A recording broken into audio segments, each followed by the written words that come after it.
Hello বন্ধুরা, তোমরা সবাই কেমন আছো? আশা করি তো খুব ভালোই আছো। তো নতুন একটা ব্লগ নিয়ে তোমাদের কাছে চলে এসেছি।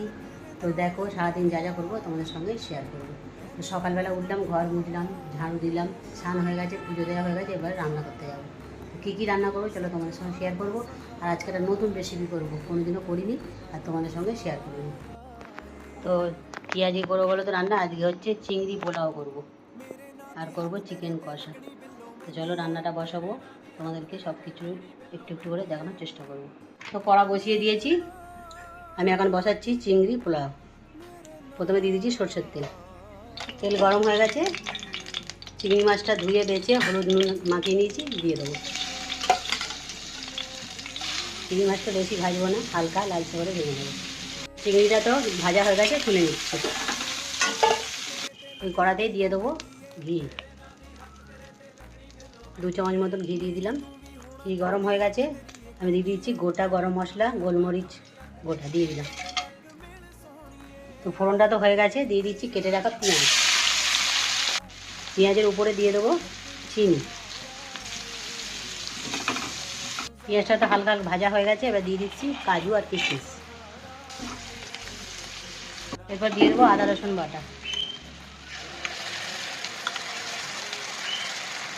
এর সাথে সাথে দিয়ে দেবো জিরে গুঁড়ো, ধনে গুঁড়ো, কালারের জন্য একটু লঙ্কা গুঁড়ো দিয়ে দেবো।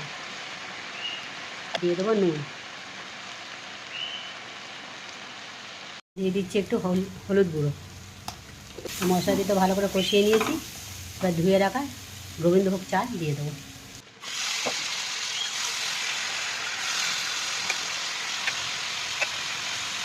মশলার সাথে ভালো করে চালটা মিশিয়ে নেব। তো আমি এখানে নিয়েছি 750 পরিমাণে চাল নিয়েছি, 2 লিটার মতন জল দেবো। দিয়ে দিচ্ছি জল।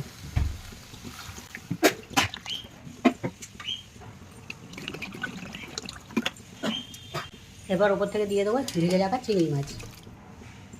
এটা ভালো করে মিশিয়ে নেব। এরপর দিয়ে দিলাম চাপা। তো বন্ধুরা দেখো, আমার চিংড়ি পোলাওটা হয়ে গেছে, এবার নামিয়ে নেব। তো বন্ধুরা, আমার তো রান্নাবান্না হয়ে গেছে, তো চলো বেড়ে নিই। তো কেমন হয়েছে দেখো পোলাওটা।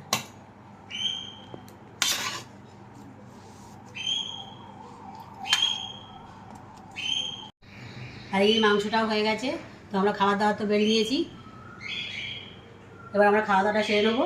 তো তোমাদেরকে সকাল থেকে ব্লগটা দেখিয়েছি, যা যা করেছি। তো আমার ব্লগটা কেমন লাগলো তোমরা একটু কমেন্ট করে জানিও। তো সুস্থ থেকো, ভালো থেকো, টাটা।